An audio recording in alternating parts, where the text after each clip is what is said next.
Muchas gracias. Permítame tantito, voy a pasar un link para que vean la ponencia. Y bueno, pues muchas gracias a la audiencia, al equipo también de Instituto de Investigaciones Económicas que me ayudó con la bibliografía que voy a presentar a continuación, a, a Economentes.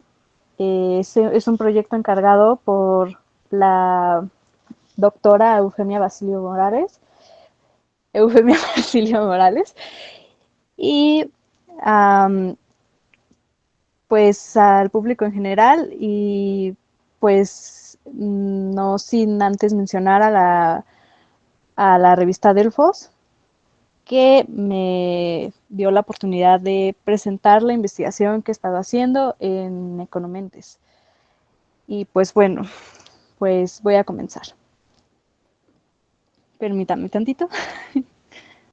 Eh, bueno, básicamente lo que me motivó a investigar acerca de este tema tan controversial fue el hecho de que yo quería enfocar mi tesis a el estudio de la economía conductual o la economía del comportamiento, que básicamente pues a grosso modo es Japón teniendo un problema de deflación. La deflación es un exceso de ahorro que no les permite pues prácticamente, ¿cómo decirlo? Mm, que no les permite pues que las personas inviertan, consuman y es eso básicamente. Y por más que el Estado ha hecho incentivos como las medidas de Shinzo Abe, que es básicamente el secretario de Economía, o era, no sé ya, de Japón, pues aún no ha aumentado el consumo, ni el gasto, ni nada, o sea, están atrapados, básicamente. Entonces yo quería enfocarlo para saber qué posible solución se podría dar. Sin embargo, a conforme a la marcha que pues estaba, ay, perdón, este, bueno, sobre la marcha, pues me fui dando cuenta de las incongruencias que estaba presentando pues esta investigación, y decidí pues descartarla y llevar esta investigación a la página de Economentes.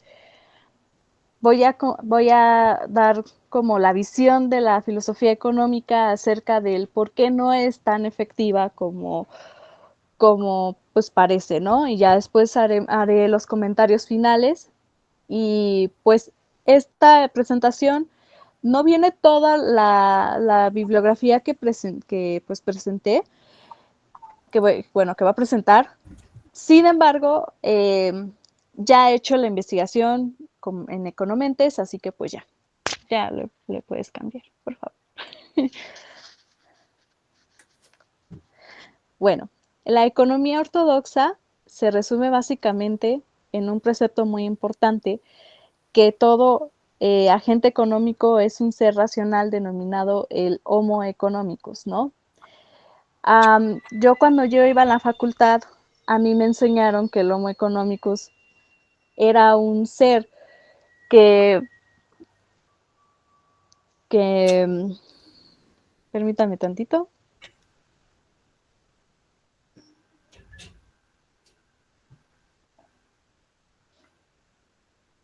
ya, listo. A mí me enseñaron en la facultad que esta visión del Homo economicus es un ser racional, que sabe lo que hace, que sabe trabajar en comunidad, que, que pues básicamente no tiene fallas en su racionamiento, ¿no? Eh, Y pues alejándome un poquito desde la visión academicista, encontré una, una explicación más lógica a la cuestión de Adam Smith acerca del Homo economicus, que me hizo el favor de pasármelo Gabriel Toral. Gracias por pasarme la bibliografía. Y es básicamente la propuesta de Adam Smith es que era un hombre con un sentido temporal, un hombre con lealtades, un hombre que comprendía claramente que formaba parte de un colectivo social más amplio, que conllevaba o que el objetivo de Adam Smith cuando hizo todos sus postulados era que la responsabilidad de tomar las propias decisiones de este individuo y aceptar las consecuencias de esas decisiones. O sea, pues básicamente esta visión ya ha sido retomada muchísimo, muchísimo tiempo, perdura en la actualidad y pues esto lo lleva a pues sus postulados, que ahorita no me voy a meter en esto porque ya serían cuestiones económicas que quizás no lleguen a entender del todo. No estoy diciendo que no tengan esa capacidad, pero pues si yo no lo entiendo al 100%, pues imagínense, ¿no? Y pues esto conllevaría a un derecho de la autodeterminación, sin dejar a un lado las sensibilidades morales y sociales o incluso las expresiones de altruismo. Es decir, que aún con esta visión individualista que tiene el hombre en cuanto a sus propias decisiones, perdón, eh, pues básicamente eso no lo va a impedir que, que ayude a los demás de una forma pues desinteresada, ¿no? Entonces, eh, vienen los neoclásicos, entonces la economía neoclásica temprana,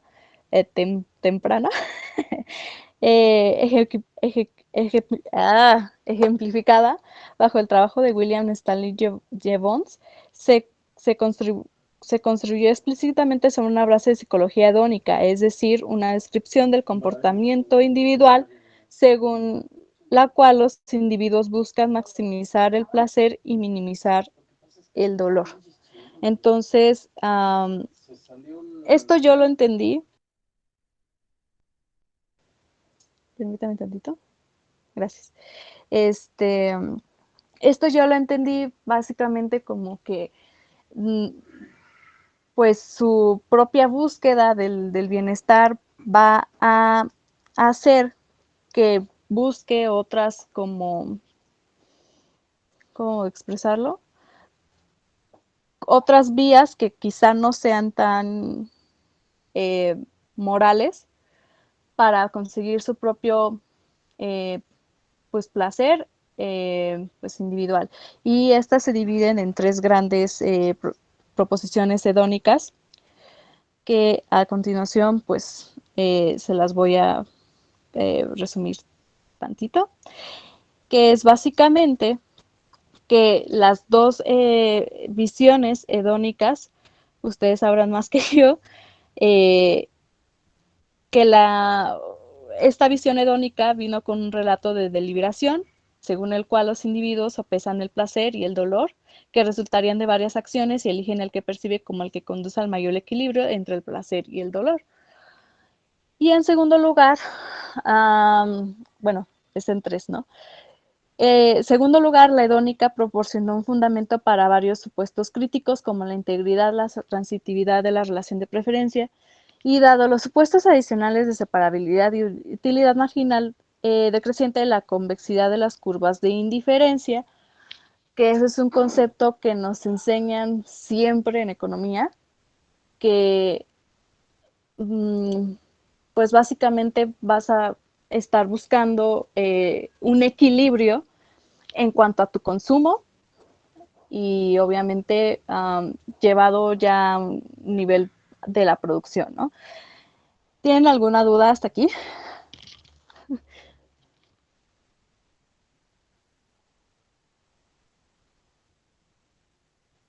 No, todo bien. Ok, sigo entonces. Eh, bueno, y en tercer lugar, el relato neoclásico temprano de la liberación racional permitió una rica descripción del comportamiento irracional. La psicología hedónica, y aquí entraría este concepto de la psicología hedónica, que más adelante lo van a retomar de alguna manera los de la economía del comportamiento, permite que las personas actúen de manera irracional, obviamente llevado a un campo de estudio, porque, pues como recordarán al inicio de la conferencia, dije que algunos postulados de la economía del comportamiento no, no estudian que el ser humano es un ser irracional, que no siempre está buscando eh, pues las mejores decisiones y así, ¿no? Entonces, la psicología hedónica permite que las personas actúen de manera irracional porque pues pueden fallar en anticipar adecuadamente el placer resultante de ciertas acciones. O si lo ponemos en un contexto atemporal o intertemporal, puede fallar en tomar debidamente en cuenta el placer futuro en sus deliberaciones. Entonces, este es básicamente lo más importante que yo encontré para comprender a mi carrera esta visión que siempre nos ponen dentro de la academia acerca de estos postulados como medio cerrados. No estoy diciendo que hagan mal el trabajo, pero algo introductorio estaría bien, pero ya ponerlo dentro de un postulado que se pueda aplicar a la realidad, pues como que también hace un poquito de ruido. Sin embargo, pues ya con esta investigación acerca de la economía ortodoxa que pues, nos enseñan siempre, pues me ayudó a comprender por qué porque es que la curva de indiferencia siempre está buscando cada vez más pues un equilibrio y por qué se aleja de este equilibrio y ¿no? Y bueno, eh, pues pueden cambiarle.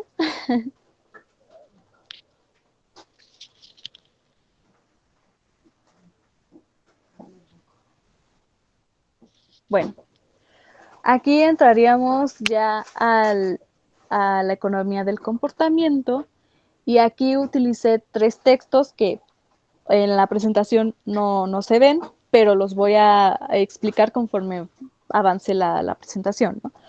¿Hasta aquí tienen alguna duda o un comentario?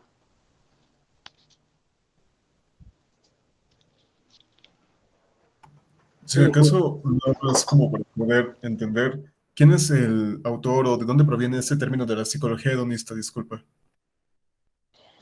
Bueno, el autor es Mendler y lo tomé del libro de Agner.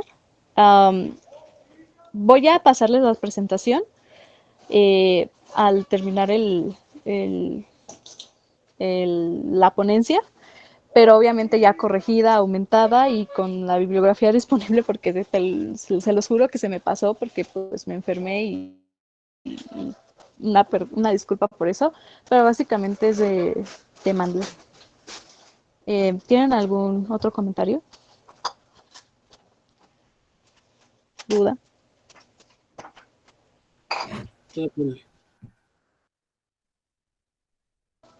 Vale, entonces, la economía del comportamiento, lo que vinimos aquí, es, pues la economía del comportamiento se refiere al intento de aumentar el poder explicativo predictivo de la teoría económica, proporcionándole fundamentos psicológicamente más factibles. Aquí se me pasó poner la cita bien, pero es Wagner. Tiene como objetivo contribuir al debate sobre políticas públicas y regulaciones basadas en agentes que ayuden a los individuos a coordinar mejor sus propias intenciones y acciones. Aquí, este término ya se usaba desde 1958 y esto tiene muy poco que ver con el conductivismo y de hecho la economía del comportamiento puede tener sus raíces en la revolución cognitiva que se produjo en oposición directa al conductismo, porque el conductismo, básicamente lo que yo entendí, perdón, mi inglés está muy malo, pero bueno, a lo que yo entendí fue que el conductismo negaba todas estas creencias emocionales, básicamente. No tanto las morales, sino las, las que, no tanto las éticas, ¿no? Bueno, las morales, porque las éticas, pues sí las tomo en cuenta. Pero bueno. Y pues obviamente como me la pasé estudiándolo, eh, un ejemplo básico de la economía del comportamiento que se puede ver son el aumento a los impuestos en productos azucarados. Si bien esta medida puede frenar a algunas personas con ingresos bajos a que dejen de consumir y busquen alternativas más baratas, no siempre es tan efectivo como se parece. Esa es una de las críticas que más adelante voy a tratar, pero sería un ejemplo clásico un ejemplo escueto de esta economía del comportamiento, ¿no? O ya poniendo un ejemplo más actual, el clásico de que el político Ricardo Anaya, pues dijo que en lugar de gastarse dinero en cervezas, la gente debería de gastarlo en otras cosas que son de utilidad, ¿no? Pero ¿quién determina la utilidad, no? Pero bueno, esa es algo que voy a tratar más adelante, ¿no? Pero es básicamente son ejemplitos de qué está determinado la racionalidad de las personas y jugando este vaivén de la moralidad y ustedes saben más que yo y ya, ¿no? Pero bueno, los aportes importantes provienen de la investigación de decisiones de comportamiento, que en sí misma pueden verse como una integración de ideas de la economía y la ciencia cognitiva. Hay varios ejemplos de estos postulados, que es el sistema 1 y el sistema 2 de Daniel Kahneman, que a grosso modo es un juicio automático de tomas de decisiones, y el sistema 2 son mecanismos de pensamiento controlados, derivados y esforzados. Pues ahora voy a explicar este tipo de sistemas que propone este autor, que básicamente es como el, como el que le enseñó a Richard Thaler y a Tversky varias, varias cosas para su para sus planteamientos, ¿no? Y también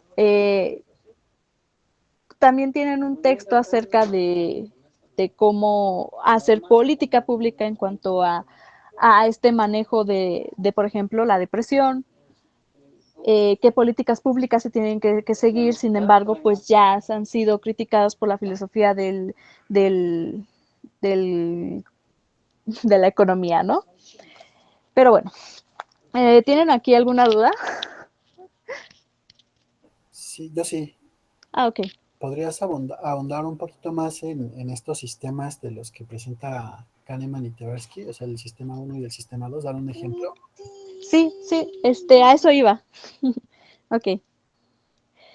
Bueno, Pues básicamente el llamado sistema 1 se refiere al juicio automático y la toma de decisiones que se encadenan por atajos mentales basados en señales o heurísticas en situaciones específicas del contexto, lo que simplifica las cosas y por lo tanto permite a las personas reaccionar rápidamente a tareas cognitivamente exigentes, ¿no? Y el sistema 2, a su vez, equivale a mecanismos de pensamiento controlados, deliberados y esforzados que apelan a la logística o a la cognición de alto orden para abordar las tareas y resolución de problemas. Una de las implicaciones del sistema automático es que el comportamiento, disculpen, perdón, es que el comportamiento es sensible a cómo se perciben los problemas de decisión y las alternativas de elección en términos de pérdidas o ganancias relativas, por ejemplo. Y además, el sistema 1 destaca que el comportamiento real puede ser impulsado por intuiciones, emociones y normas sociales que enmarcan a individuos racionales limitados, pero que no están necesariamente en sintonía con sus mejores opciones e intereses posibles. Entonces, esto, pues resumiéndolo básicamente, puede ser surgido a través de la cuestión de la pérdida, pero ellos lo que realmente proponen, y esto lo propone Thaler y Tversky, es que casi nunca van a aceptar la pérdida como una opción.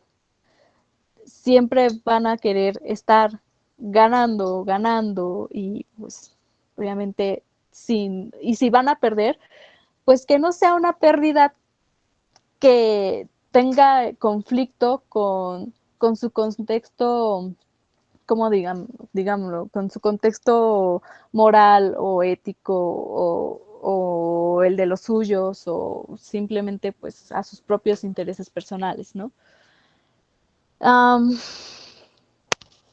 Y pues no siempre estas cuestiones van a ser racionales bajo sus propuestas, ¿no?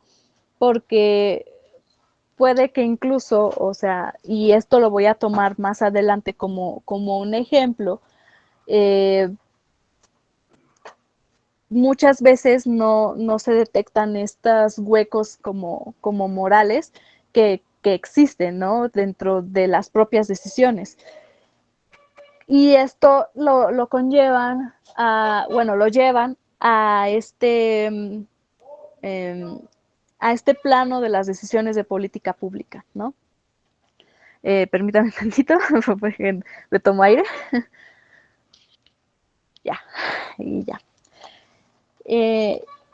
Y pues bueno,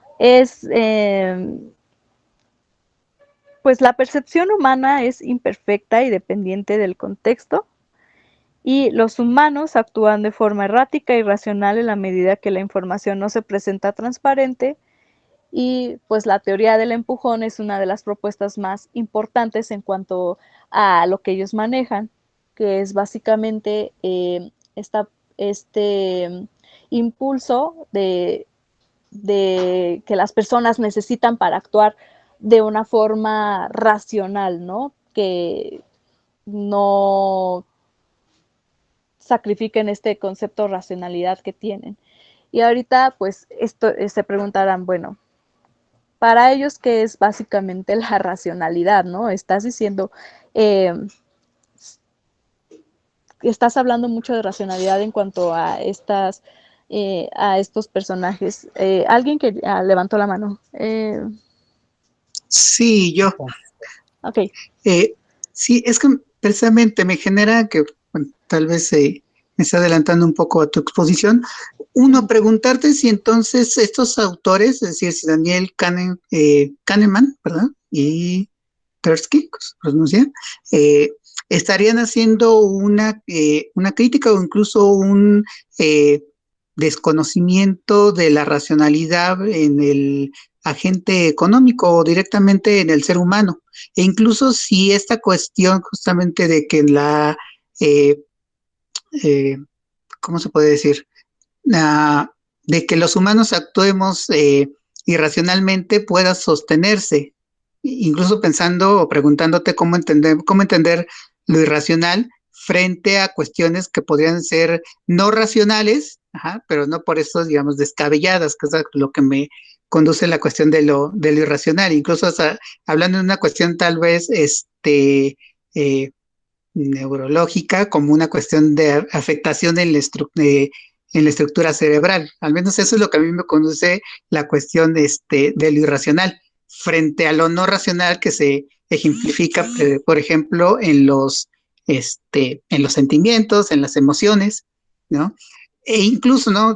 Venía como que tomando mis notas en lo que nos has venido, nos has eh, expuesto hasta el momento, y yo señalaba lo siguiente, ¿no? Mientras que en el modelo neoclásico los agentes buscan la alternativa óptima con el homo económicos que tú nos has presentado, me parece que en este marco de racionalidad limitada que también nos has expuesto, en realidad solo se preocuparían por encontrar una alternativa que sea lo suficientemente buena para satisfacer sus necesidades, ¿no? Pero si ello es así, entonces, ¿qué tanto de automático tiene el comportamiento que tienen, digamos, estos agentes?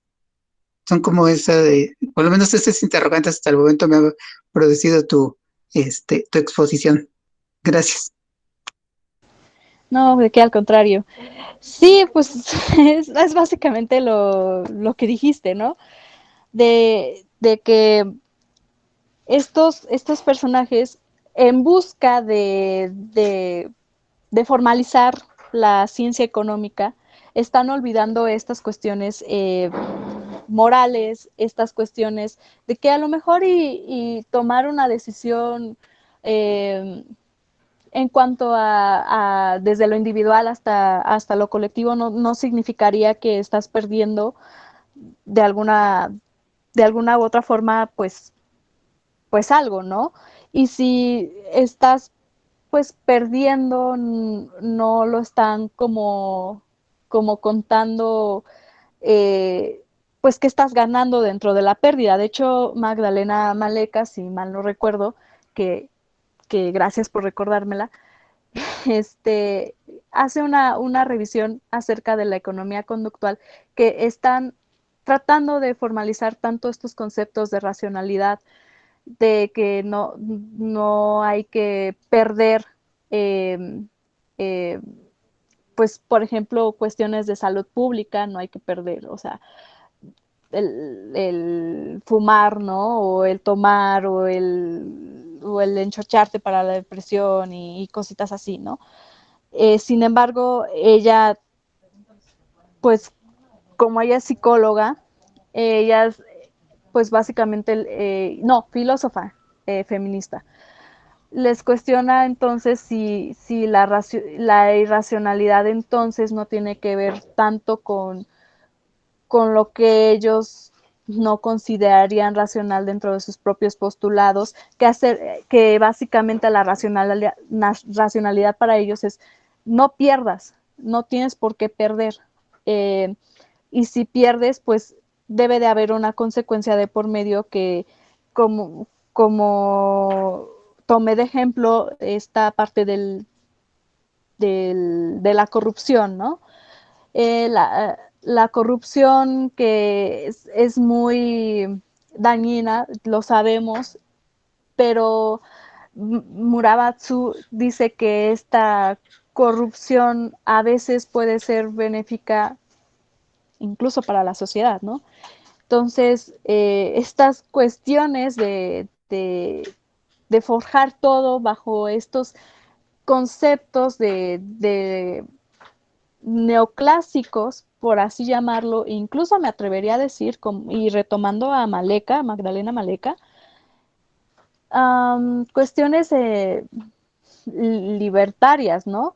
De que tú necesitas que te digan qué es lo mejor para ti, porque tú, ser humano, no estás tomando las mejores decisiones para ti.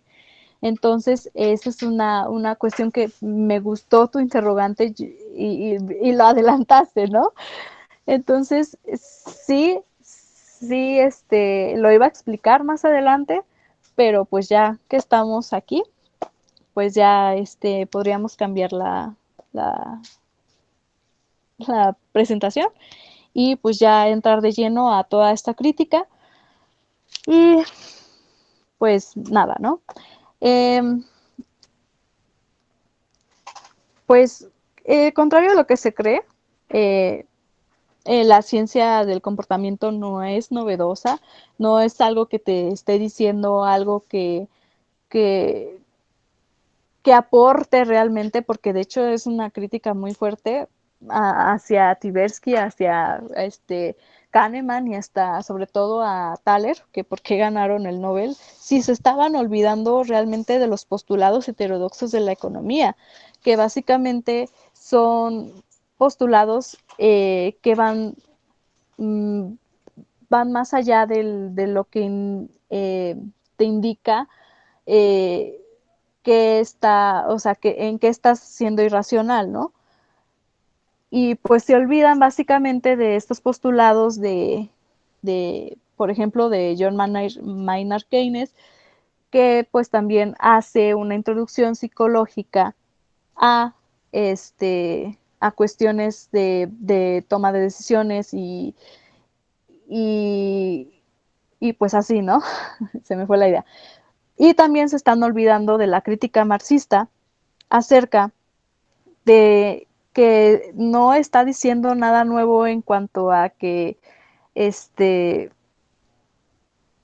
pues lo saben mejor que ustedes, ¿no? Cómo está criticando esta visión individualista acerca de la racionalidad y no llevada a un campo de colectividad acerca de que pues sí es posible eh, no, no perder tanto llevado a cabo a una pues lucha de clases, ¿no?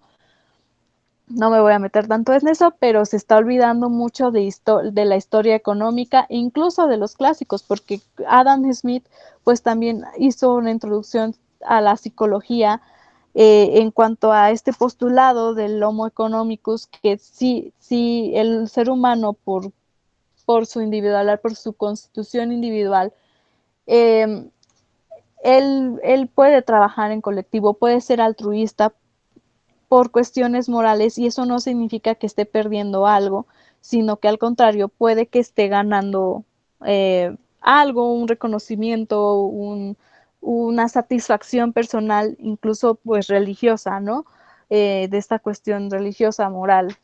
Entonces se está olvidando de mucha historia económica acerca de estos tipos de postulados que pues son importantes si nos vamos a forjar como economistas y ver qué postulados están diciéndote, bueno, es que está el modelo de 3 ecuaciones, ¿no? Y cada modelo viene trabajo, cómo afecta al empleo, cómo afecta la subida de salarios y qué esto puede significar, ¿no? ¿De dónde viene? ¿Qué implicaciones? ¿Qué lograba el autor al tratar de postular eso? Y es algo que yo iba a explicar el miércoles, pero pues no pude por temas de salud y pues obviamente lo quise traer porque era básicamente eso. ¿Cómo sirvió esta crítica de la filosofía económica, los postulados que he revisado en la Academia de la Facultad de Filosofía y Letras, ¿no? De Filosofía y Letras, de Economía, perdón, ya ando desvariando. Y pues sí, ¿no? Entonces, hacer esta revisión de esta investigación me ayudó bastante a comprender que cuando uno va y se adentra a todos estos cálculos y hacen el modelo de Lagrange y todo, y llegan y, es un ejemplo, ¿no? Y llegan y bueno, ¿y esto de qué me sirve, no? ¿Esto de qué me va a servir en un futuro, no? Incluso la negación de los liberales, algunos, no estoy diciendo que todos, porque hay unas propuestas interesantes de los modelos liberales, ¿no? Pero hay algunos que no niegan la utilización de las matemáticas convencionales, ¿no? Pero ¿por qué? ¿Por qué están negando estos cálculos, ¿no? Lo mismo pasa con la economía del comportamiento. Yo me di muchísimos topes a la pared, obviamente, porque estaba haciendo una tesis que quería llevarla a este plano, ¿no? A estas circunstancias de decir, bueno, pero es que hay que ver si proponemos, ¿no? Que existan más incentivos al consumo o incentivos o facilidades de que Japón ofrezca más facilidades de poner tu empresa a ciudadano japonés, ya se ha visto que los japoneses, por cuestiones de su racionalidad, por cuestiones morales, no se van a aventar otra vez a formar una crisis económica que puso pauta, por ejemplo, a su crisis de 1990 y obviamente la crisis del 2007, la crisis hipotecaria, no se van a aventar otra vez. Y pues es entendible, ¿no? Lo mismo, y obviamente puede venir mercado extranjero y aprovechar esos incentivos, pero hay una cuestión importante, esa ganancia no se refleja en la inversión japonesa, ¿no? Por un momento sí, o sea, trayendo capital extranjero, pues sí hay inversión, pero pues las ganancias, la utilidad, pues se la van a quedar otras personas, ¿no?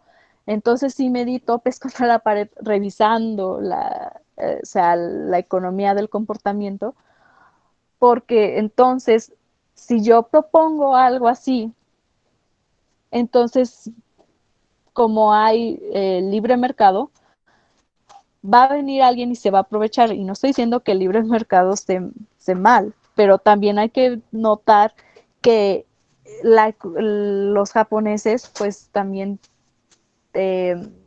no van a tener beneficios a largo plazo con este tipo de medidas si solamente se van a aprovechar, ¿no? Entonces, ese es un ejemplo que yo les quería dar. Básicamente, pues para resumir, porque estas cuestiones de racionalidad se pueden ver de distintas formas. Yo como economista puedo decir, ay, bueno, pero entonces, ¿por qué no aprovechan, no? Esas son medidas muy, muy buenas, ¿no? Sin embargo, ya topándome con estas cuestiones de racionalidad, pues es obvio, ¿no? No van a caer de nuevo en perder todo o, o, este, o seguir trabajando más y más, sacrificando su salud mental para hacer creer que van a tener un bienestar mayor. No es tan sencillo como parece, ¿no? Sin embargo, pues ya adentrándome más en los conceptos de lo que estoy tratando de decir, es que hay muchas circunstancias en que el interés personal de las personas, como lo acabo de explicar, de la gente común, puede entrar en conflicto con su integridad profesional o pública. Y es así, tan así que obviamente el mercado, por ejemplo, japonés, por así llamarlo, está tan saturado ya, pero o sea, sigue siendo primer mundo, ¿no? Y eso no lo vamos a negar porque hay más oportunidades de empleo que aquí. Sin embargo, sí presenta sus crisis y sus propias incongruencias eh, internas que nos preguntamos entonces a qué camino tienen que tomar, ¿no? Porque no le puedes exigir a, a esta comunidad por sus valores morales, por sus valores éticos, lo que quieran, que entonces inviertan en su país, si no hay una confianza ni siquiera hacia sus propias instituciones. Eh, y pues sería básicamente otro ejemplo que yo tomé, y eso lo tomé del libro de Murabatsu, es básicamente esta concepción de la corrupción que nos afecta a todos, pero en algún momento nos va a beneficiar de alguna u otra forma. Entra a una empresa de forma, digamos, no tan legal, pero a una persona que puede entrar a trabajar en este tipo de empresa, pues al final de cuentas lo único que le va a importar es comer y obviamente proveer a su hogar, ¿no? Perdonen, perdonen si tienen audífonos sobre todo. No les va a importar tanto qué tan legal o ilegal sea su empresa, ¿no? Lo que le va a importar es comer, lo que le va a importar es vestir, lo que le va a importar es calzar, lo que le importa esto. Y si bien yo estoy de acuerdo en que se eliminen como ciertas prácticas, tipo como el outsourcing o como, no sé, el home office irregular y todo, pues una persona que no va a tener este tipo de conocimientos, porque obviamente hay algo, hay una falla sistemática, o sea, en cuanto a que no hay acceso a este tipo de educación, o bueno, a la educación en general, no le va a importar tanto. Y eso poniéndose en el lugar de él, pues es completamente racional. Entonces, estas restricciones de que los impuestos y lo que quieran, y el ejemplo que yo le hice, o sea, el ejemplo del meme de Ricardo Naya, ¿no? Que van a gastar en cervezas y no, pues para ellos, o sea, sobre todo es una cuestión incluso clasista, porque les estás prohibiendo a ciertas personas que tomen o que disfruten. Y eso también constituye parte de la racionalidad, aunque obviamente estas opiniones de estos personajes te digan, no, pues es que sí tienes que ver por otro tipo de cosas, ¿no? Pero pues no le puedes negar la diversión a nadie tampoco, ¿no? Entonces sí es complicado cuando te enfrentas a este tipo de dilemas y pues es fascinante el mundo de la filosofía porque vas encontrando con topes a la pared de lo que tú crees que es racional, ¿no? Pero vas y le dices, bueno, ¿y tú qué me estás diciendo, no? O sea, ¿por qué tienes que estar opinando? O sea, si bien hay cuestiones que sí se tienen que solucionar, no son de la forma de un castigo, porque la filosofía económica te está diciendo, entonces, si tu postulado te dice que van a evitar la pérdida, entonces van a hacer lo posible por ganar. Y eso lo pueden llevar incluso a políticas públicas. Y pues no sé si tengan alguna duda, un comentario, una aportación, se los agradecería mucho en lo que me voy recuperando de la garganta. Y pues ya, este, continúo si no hay ningún comentario. Paloma. Ya, perdón. Estaba pensando en esta concepción de la racionalidad, pues muy basada en la teoría de Kahneman y Tversky, que quizás la principal falla o bueno, quizás una de las principales fallas de esta teoría y evidentemente de las que se basan en este tipo de teorías, es el hecho de que su paradigma, pues detrás, digamos, su paradigma filosófico es un modelo normativo de lógica, pero de lógica clásica binaria, ¿no? O sea, esta proposicional que se estudia en filosofía, ellos sí tienen la idea de que nosotros pensamos así, en términos bien, bien determinados, bien delimitados, y que no hay como fallas, ¿no? Entonces, iniciaron como sus investigaciones pensando en eso, propusieron los experimentos que propusieron y cuando vieron los resultados, vieron que no era así, ¿no? Y entonces, como vieron que no era así, o sea, que realmente no estábamos respetando todas estas estructuras normativas de la lógica, como que Kahneman y Tversky sí intentan salvar un poquito el sistema, el modelo viejo, y no lo abandonan por completo y hacen como que una adecuación con este sistema del sistema 1 y el sistema 2. Entonces estoy pensando que quizás, o sea, más allá del aspecto moral en las prácticas económicas, donde sí podríamos ver más ejemplos de irracionalidad acotada dentro de un paradigma supuestamente racional, pues es que de entrada toda la justificación ofrecida por este tipo de justificaciones es como ad hoc, ¿no? O sea, no me está saliendo algo, agrego algo que medio me lo repara y que si me lo aceptan, entonces jala, pero como que no del todo y siempre voy a tener algo ahí. Y a mí se me hace que esa es una práctica común en todas las disciplinas, pero sobre todo en las ciencias sociales y en las ciencias, o sea, como que si algo no me sale, entonces traigo aquí mi recurso ad hoc y quizás no esté como mal que lo hagamos en el sentido de que pues el objeto de estudio no es como un átomo o como una cosa que avientas de un edificio que siempre se comporta igual, ¿no? Y a lo mejor por eso vale la pena, pero puede ser una posible explicación a los fallos, ¿no? A los sesgos propios de la teoría que vienen pues ya de los presupuestos anteriores. No sé qué pienses tú.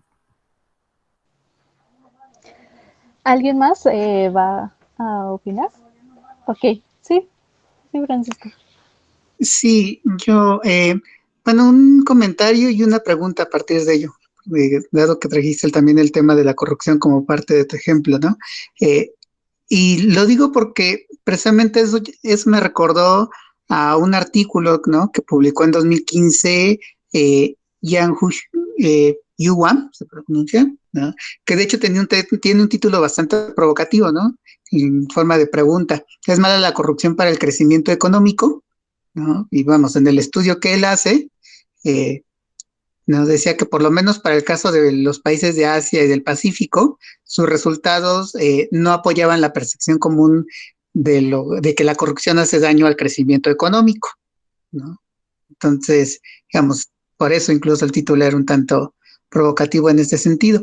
Después, y tratando de vincularlo, ¿no? Justamente con la economía del comportamiento y la cuestión de las prácticas corruptas, eh, yo te preguntaría, ¿no? Si en todo caso, y aquí traigo también tal vez una cuestión más burocrática, si la corrupción existiría para esquivar las trabas burocráticas, como sería un tanto el caso mexicano, o en realidad la burocracia existe precisamente para dificultar la corrupción.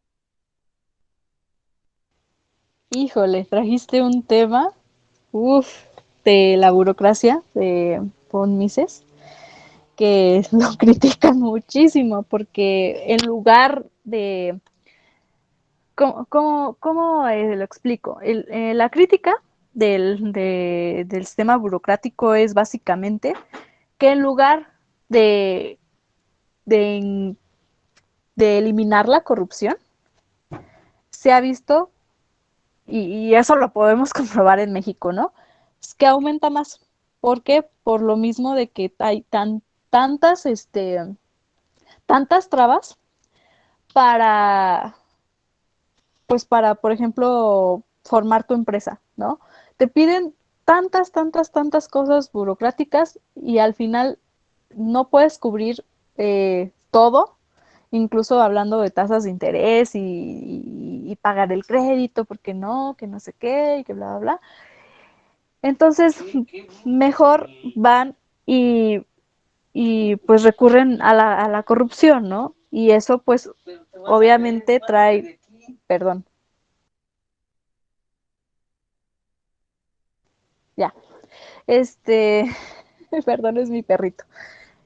Um, pues obviamente va a traer aún más este tema de la corrupción, ¿no? Porque si bien los trámites burocráticos se iniciaron como una forma también de controlar este tipo de fallas que existen tanto en el mercado como obviamente en el Estado, porque obviamente existen fallas en el Estado, la burocracia incluso participa en procesos burocráticos para acelerar ciertos procesos que si tienes tú el poder económico, pues es fácil, ¿no? Pero si no lo tienes, pues es muy difícil que tú pongas, por ejemplo, no sé, una empresa o que accedas a ciertos servicios de salud o servicios educativos o cositas así. Entonces, ese cuestionamiento que trajiste está muy interesante porque es básicamente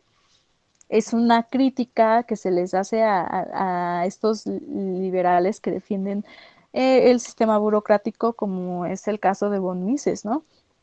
Y ahora con la cuestión de Omar, eh, sí, sí, yo pienso igual que tú, sobre todo en un artículo que hice en Economentes, aquí ya promocionando, ¿no? Acerca de los modelos computacionales que no están viendo ciertos intervalos que pueden funcionar bajo una modelización, ¿no? Limitan tantito, pero cuando un modelo no le sale, tienen que recurrir a otro intervalo, a otro factor, a otro, pues sí, a otra causa, ¿no? Entonces, se va haciendo cada vez más grande, más grande, más grande el modelo, hasta que ya no lo puedes comprender del todo. Y obviamente, pues es una traba también al conocimiento económico. ¿Por qué? Porque si no estás analizándolo bien, obviamente pues no vas a analizarlo como un conjunto de un todo. Y pues sí te entiendo, no está mal buscar lo más sencillo, ¿no? No está mal. De hecho, pues nosotros tenemos esa ley del mínimo esfuerzo, ¿no? Sin embargo, si tú quieres formalizar la economía como una ciencia exacta, en primera, es mi opinión personal, no lo vas a lograr. ¿Por qué? Porque no estás tratando como un átomo, como tú dices, ¿no? Y en segundo lugar, el contexto va variando siempre. Entonces, formalizar la economía bajo bajo algo cerrado, bueno, no es un cerrado, no, la ciencia exacta no es algo cerrado, pero obviamente lo conciben así, ¿no? Como algo cerrado, como algo formando leyes de vida, ¿no? O leyes económicas, que, que por ejemplo es el caso como la oferta la oferta crea su propia demanda, ¿no? Y yo estaba siempre cuestionándolo cada que me decían eso en microeconomía, era una tortura como no tenías idea. ¿Por qué? Pues porque no contaban bajos conceptos de que me hace elegir más una canasta sobre otra, o cierto producto sobre otro, o ciertas concepciones sobre otras. Es como el caso de los no sé, algo actual, consumir influencers, ¿no? Obviamente te van a decir, es que ¿para qué consumes eso, no? Y es así como de, pues, es una forma de entretenerme de alguna u otra forma y no estoy pensándolo porque mi único fin es entretenerme, ¿no? Pero ya cuando esto escala, no están culpando a las acciones del comunicador, sino al receptor. ¿Por qué consumes eso? Y no están contando, por ejemplo, ciertos factores como que hay trabajos extenuantes, no sé, de 12 horas, ¿no? Y lo último que piensas es ver una película o un documental informativo. Tu cerebro ya no quiere pensar, por ejemplo. Y pues recurres obviamente a algo simple que puedas digerir fácilmente y al mismo tiempo divertirte. Entonces, estas leyes, por así llamarlo, yo no estoy tan de acuerdo con ellas porque no están, como tú dijiste, no están buscando ciertos factores que podrían influir en la toma de decisiones. Por ejemplo, si consumo Luisito Comunica en lugar de consumir al señor que da Cosmos, pues no va a ser pues porque yo lo quiera así. Quizá a mí me llame la atención más la ciencia. Eso no se sabe, ¿no? Pero pues obviamente no voy a estar procesando todo el tiempo la información, ¿no? Eso es lo que nos están contando. Y en el contexto mexicano, eh, como el nuestro, pues obviamente no vas a estar ahí estudiando, por ejemplo, a Marx cuando tú tienes tiempo, que un señor obrero que apenas llega bien cansado y pues, es como de, ay, no quiero pensarle ya, voy a ver el partido, ¿no? Y eso no quiere decir que sean unas personas que no quieran estudiar, sino simplemente sus condiciones no se los permiten. Por eso también es una de mis críticas muy fundamentales y obviamente Marabatsu Maleka y todos pues llegan también a ese punto. No puedes estar eh, buscando la racionalidad por algo que tú creas que vas a ganar, ¿no? Porque al final de cuentas es algo muy complejo decir que vas a ganar y que no, y sobre todo en cuestiones de política pública, que si bien, y eso sí lo agradezco muchísimo a una académica llamada Sara Ochoa, se les recomiendo su trabajo, ¿no? Eh, llevado a estas opciones de racionalidad, por ejemplo, en cuanto a programas como Prospera, ¿no? Que si bien luego de un tiempito tuvo sus fallas, ayudaba a mucha gente. ¿Y por qué lo prohibieron? Pues por casos de corrupción que había, ¿no? Pero aún así el programa seguía beneficiando a varias familias. Entonces, analizar estos programas, analizar bajo lo que se cree racional en cuanto a mi escuela, pues obviamente a mi escuela, no es tan sencillo como parece. No es tan sencillo determinar qué es lo correcto y qué no lo es.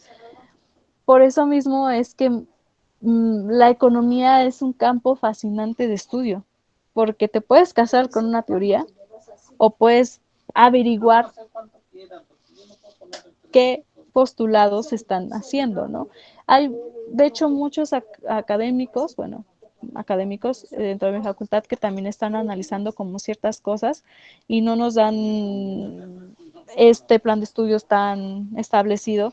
Sin embargo, también, como en toda enseñanza, tienen ciertos prejuicios en cuanto a lo que enseña, ¿no? Y es normal, todo ser humano siempre te va a tener un prejuicio de por medio. Sin embargo, ya llevarlo a cabo a ciertas cosas que podrían beneficiar o no a un colectivo, eso es lo que llama más la atención y lo que a lo mejor y te puede hacer ruido y a lo mejor no te puede hacer ruido. Por eso las participaciones de Francisco y Omar pues, me dieron también como la pauta para decir que, por ejemplo, Magdalena Maleca puso de ejemplo cuando decían que por ley el hombre era más inteligente que la mujer por cuestiones biológicas. Y esa era una ley. Nos prohibieron muchas oportunidades a las mujeres para participar en campos económicos, filosóficos, científicos, porque no estábamos capacitadas, según biológicamente, para participar dentro del sistema productivo. Pero te encuentras con esta autora y obviamente con Kollontai y desmienten todo eso, ¿no? Desmienten que las mujeres somos capaces de entrar al sistema productivo y que bla, bla, bla, ¿no? Sin embargo, aquí están poniendo que la irracionalidad es inherente al ser humano. Y es como de, no, porque a lo mejor, y lo que tú consideras racional, puede ser racional para un grupo de personas o para una sola persona. A lo mejor en el caso de la corrupción, por ejemplo, tiene muchas implicaciones que sí afectan el crecimiento, que sí afectan el desarrollo. Pero eso depende también cómo se ve, porque muchas críticas van a decir, es que la economía del comportamiento tiene que entrar para que les pongan restricciones, ¿no? Y es como de no, porque el trabajo de corrupción es un trabajo colectivo llevado a un fin, quizá individual, quizá colectivo, pero obviamente no a una clase baja, sino a la alta, ¿no? Pero pues al fin y al cabo es colectividad, de alguna u otra forma, ¿no? Pero al final de cuentas, pues es lo que estoy diciendo. No puedes definir la irracionalidad si, por ejemplo, no sabes bien el contexto con el que estás haciendo, ¿no? Que la economía conductual tiene que entrar a través del Estado, ¿no? Ok, poniendo impuestos. Ok, impuestos a los ricos. Ok, qué buena propuesta, pero ¿cómo? A través de políticas fiscales, a través de estas políticas contracíclicas y bla, bla, bla, ¿no? Es una propuesta, ¿no? No lo voy a explicar, pero pues es lo que están proponiendo, ¿no? Ok, pero ¿y cómo? Si para empezar esta visión sí se puede llegar a lograr, pero obviamente va a existir corrupción y se van a saltar ciertas normas, ciertas leyes, ciertas cosas y pues puede intervenir incluso el Estado para beneficiar a unos pocos. Entonces, proponer ciertas cosas, no digo que esté mal, pero se queda solamente en lo académico. No se queda en un campo donde se pueda tú percibir de alguna u otra forma. Que digo, no está mal, pero pues al final de cuentas están cayendo también en algo idealista. Y perdón, perdón, pero pues sí se tendría que trabajar a fondo en este tipo de cuestiones. Y obviamente pues topas con pared, topas con pared. Así, desde que yo empecé a estudiar la filosofía económica me topé con pared con muchísimas cuestiones que yo tenía arraigadas. Y yo estaba a favor de que no, que los impuestos a los ricos, que no sé qué, pero al final de cuentas van a trabajar en colectivo y se van a salir a lo mejor y con la suya. Y eso para ellos es algo racional. Para nosotros, pues en desventaja no lo es. Entonces sí es muy importante lo que acaban de decir. Y cuando entras bueno, y entonces el único camino es el libre mercado. No, para mí no. O sea, respetable la opinión de que quieran, ¿no? Pero para mí no lo es porque también hay sesgos de estos huecos morales que también van a buscar aumentar su utilidad, ¿no? Trayendo conceptos ortodoxos que van a buscar siempre su utilidad. Los traigo aquí porque obviamente eh, está manejado para empezar por particulares, ¿no? Dependen del Estado. Quien te diga, no, es que no depende del Estado, no, el mercado tiene que ser, o sea, la teoría anarquista liberal, ¿no? Te está mintiendo, ¿no? Porque obviamente vas a necesitarlo. Entonces, dejarle todas estas decisiones de política pública al mercado, porque según es el que mayor distribución de recursos tiene, pues se ha visto históricamente que no tanto así, ¿no? Son cuestiones delicadas que sí se tienen que analizar muy a fondo. Y estas percepciones que tienen caen en el idealismo. No estoy diciendo que pues esté mal, pero tampoco estoy diciendo que pues esté bien, ¿no? Porque obviamente va cerrando esta brecha, y estoy hablando ya en un lenguaje económico, va cerrando esta brecha de oportunidades a las personas que no tienen tampoco. Ok, hay unos que proponen, va, tú vas, y eso es de economía de comportamiento, vas y lo focalizas en las personas pobres, pero únicamente en ellas. No vas a hacer un enfoque universal, ¿no? Sino solamente en ellas. Y lo demás que paguen la salud. Pero luego, no, o sea, hay gente que pues ya tiene contado su gasto, ¿no? Y no puedes ponerlo a decidir si va a comer o si se va, no sé, a pagar un tratamiento de quimioterapia, ¿no?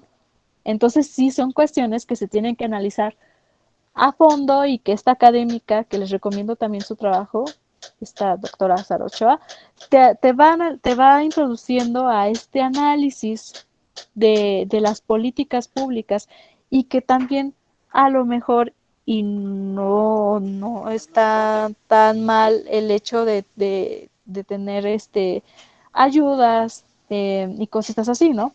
Porque pues a final de cuentas es política pública y estos autores están proponiendo este tipo de trabajo, ¿no?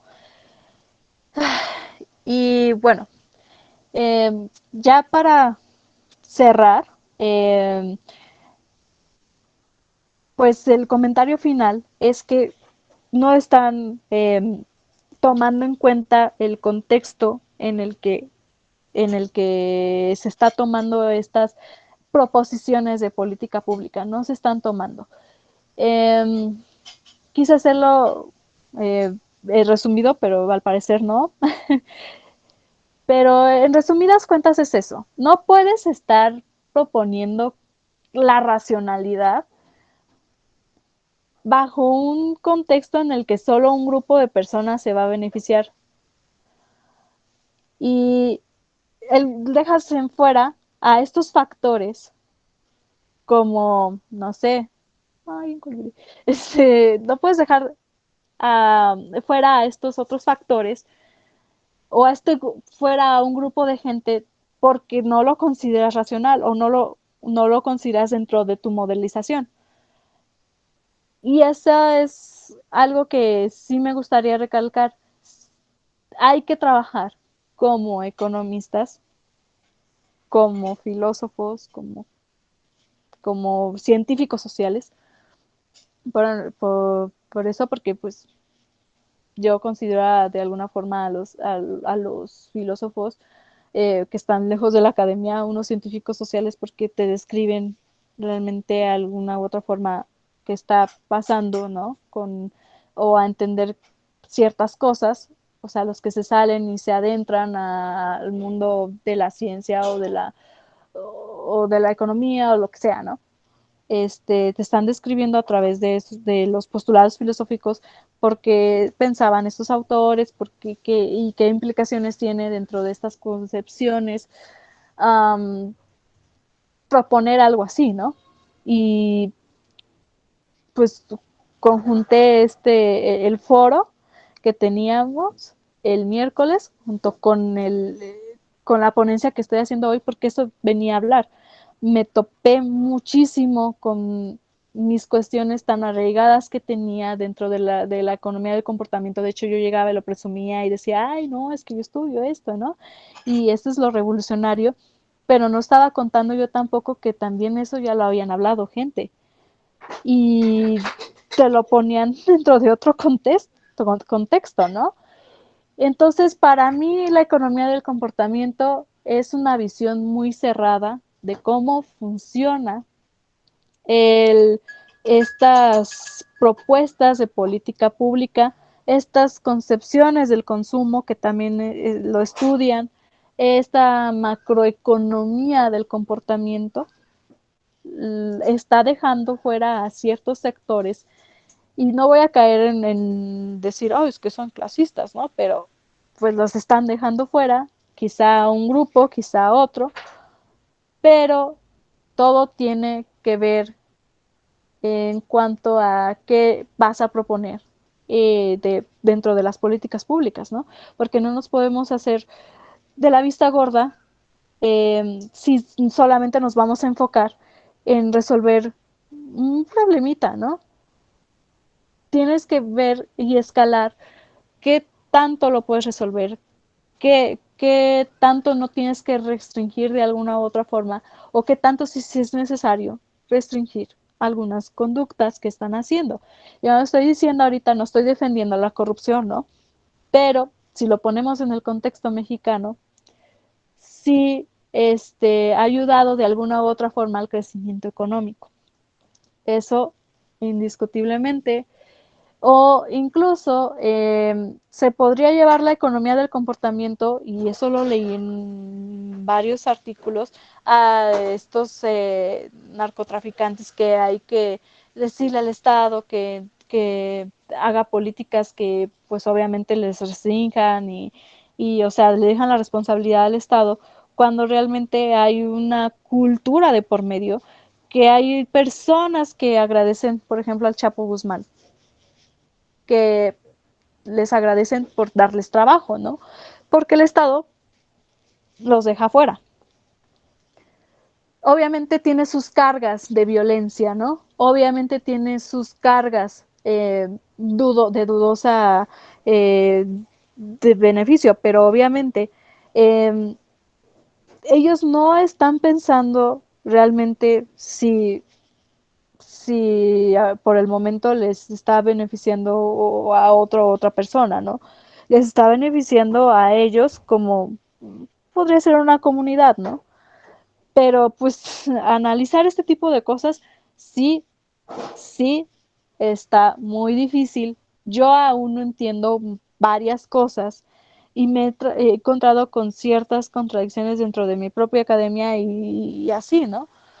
Pero pues de mi parte sería todo y pues gracias por escucharme.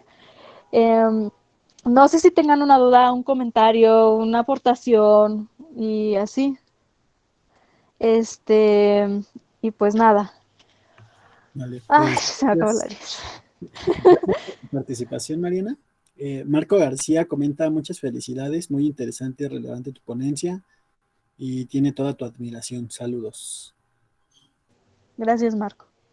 Pues sí hay tiempo para que le realicen alguna pregunta a Mariana, si tienen alguna duda, algún comentario, alguna crítica, todo se vale, acuérdense. No me enojo. Saurat levantó la mano. ¿Sí, Saurat? Sí, Sí, hola, ¿qué tal? Buenas tardes, Mariana. Muchas gracias por buenas la pregunta. tardes. Creo que de hecho es una cosa interesante, más casi casi como el meme de Jimmy Neutron, ¿no? Más que una pregunta es un comentario. Me parece interesante que este Michel Michael Onfray hablaba sobre esta cosa que se llama el manifiesto hedonista y él ahí contemplaba muchas cosas que son muy amplias de socializar en este momento. Pero una cosa en particular que él decía al final era poder estipular o consolidar la habilitación y diseño de políticas hedonistas. Y ahorita con este comentario que tú haces sobre los narcotraficantes y los terroristas y todo eso, los mafiosos que están en el norte mayormente, es una cosa muy interesante como la venta de alcohol y de esas sustancias, una política antihedonista podría ser una buena manera de poder mitigar este tipo de actos o conductas, ¿sabes? Es una cosa muy, muy interesante, porque siguiendo un poco, yo no soy para nada filósofo ni nada por el estilo, soy tecnólogo de formación, pero siguiendo un poco esta cosa que decía Nietzsche de hacer filosofía de martillazos y siempre estar como que buscando a manera de espiral estos debates y estas pláticas, realmente llegando a los fundamentos casi biológicos y psicológicos, se pueden encontrar formas de cómo combatir estos problemas. Entonces, digo, nada más como un comentario rápido, ¿sabes? Me quedé pensando en eso, que es muy atinado a lo que tú comentas, y gracias por la reflexión, y listo, ¿no? O sea, es algo muy interesante, la verdad. Muchas gracias, Saurat. Sí, voy a revisar también el texto que me dijiste para ampliar la investigación y no, pues gracias por la contribución. Saludos. Por acá Francisco Andrés tiene levantada la mano también. Muchísimas gracias. Hola, buenas tardes a todos. Pues, Buenas tardes. bueno, cuando estamos hablando ahí de ese tipo de temas, siempre es interesante pues ver todo el tema de o sea, la forma en cómo uno se comporta, ¿sí? Y pues ahí nos estamos refiriendo tanto así en el sector público como en el privado, ¿sí? Y sobre todo en lo que refiere hacia la obtención de riqueza, ¿sí? O sea, digamos que hay varios factores allí. Si uno, pues, uno estaría diciendo que, pues, por lo menos si uno lo estuviera viendo, ¿sí? Diría en primera fase, a primera vista, listo, o sea, en parte es también la forma en cómo está diseñado el sistema, ¿sí? Me atrevería a decirlo también en esa forma porque, pues, para aquellos que se meten así de lleno en eso, ¿sí? Digamos que una de las cosas que logra ver es que, pues, hay algunas actividades en las cuales se dan así incentivos de varios tipos, ¿sí? Mientras que hay otras en las que, pues, lamentablemente, pues, eso no se ve. Entonces se dan como una especie de recompensas, pero ya ahí vas a ver, pues, cuál es la actividad que se realiza, ¿sí? Pues coincidencialmente en estos últimos años, por lo menos acá en Colombia, pues se ha visto que se da así más prevalencia así a todo lo que tiene que ver en el plano de la realización de negocios, en el tema empresarial. Así, no sé si se dará así en México o en otros países, por ejemplo, sí, pero o sea, ahí uno puede ver, por ejemplo, o sea, varios incentivos que se pueden aprovechar allí, pero que de otra manera, pues, no hay forma de que uno se los meta, de que uno se los tome, ¿sí? Y entonces llega esta otra parte del problema, y es que, sí, hay algunas personas que, o sea, quieren lograr ese nivel de vida, ¿sí? Pero no logran ahí, ¿sí? Acoplarse a todas esas reglas de juego que tienen que seguir, ¿sí? En pos de, pues, poder hacerlo así de una forma legalmente posible. Y terminan ahí justamente entrándose a todos estos fenómenos que involucran así, por ejemplo, el flagelo del narcotráfico, ¿sí? O el tema de crimen organizado, ¿sí? O incluso ya metiéndolo en un terreno así más sencillo sin meterse allí. O sea, por ejemplo, que uno termine simple y llanamente pues evadiendo impuestos. Sí. O sea, que es otro de los problemas, diría que de la mano ahí con el narcotráfico que, o sea, afecta muchísimo, muchísimo así al tema de las finanzas públicas, porque ahí se pierde, ahí eso representa dinero que se pierde, ¿sí? Y que pues de una o de otra manera pues ahí el gobierno contaría para poder financiar ahí las cosas. Entonces diría que entre esas dos aristas que uno logra apreciar, si es que o sea, en la medida en que uno vaya realizando una actividad, ¿sí? Uno ahí debiera saber, ¿sí? ¿Cuál es el margen de acción que se le está dando? ¿Sí? A fin de poder sacarle el mejor provecho posible en vía legal, ¿sí? Y ya diciéndolo en el otro lado, pues en esos otros casos, pues me atrevería a decir, y creo que también, y creo que eso se puede remontar hacia el tema, a la analogía de los dos caballos, los dos jinetes, sí, que se estarían dejando llevar justamente por el caballo de la concupiscencia. O sea, todos esos placeres, esos lujos que, o sea, se quieren dar y que de otra manera, pues, no lograrían tener. Muchas gracias por tu aportación. Sí, realmente el tema de la evasión de impuestos aquí en México también se da. Em, Hay muchas visiones de por medio, sobre todo ese rencor hacia las instituciones que no hacen efectiva este funcionamiento, ¿no? Acerca por ejemplo, das tu aportación y luego en qué se refleja, si aún existe corrupción entre los funcionarios, si existe corrupción en las instituciones, no me están ofreciendo calidad de vida, entonces ¿para qué pago, no? Y sobre todo, pues se lleva también este caso como del narcotráfico en cuanto hacen sus empresas y todo, pero pues al final de cuentas, pues ellos obtienen ganancias y pues obviamente hay instituciones, desgraciadamente en nuestro país que pues por una simple pago, una multa, una fianza, pues los dejan en libertad y eso también afecta pues obviamente a la salud de las finanzas públicas, desgraciadamente.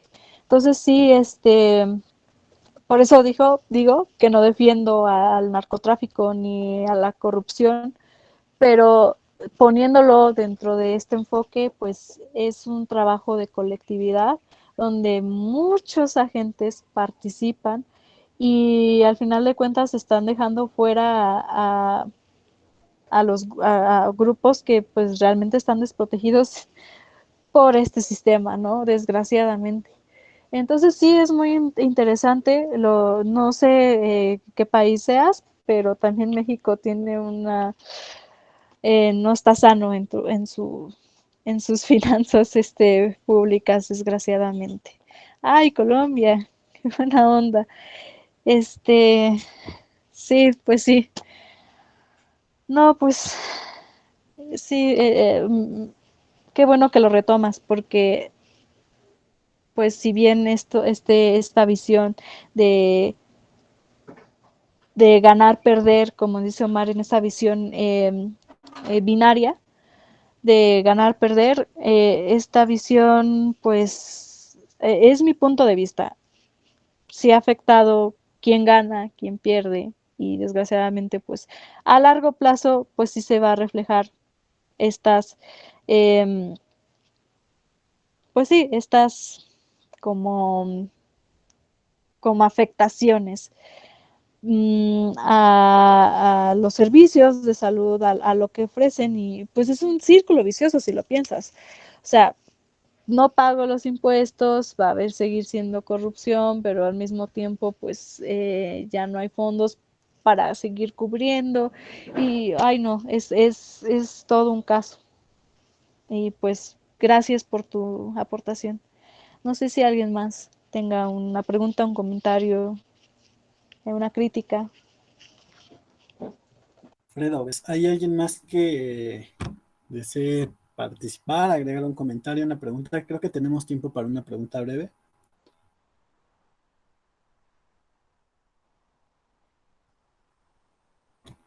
Bueno, parece ser que no.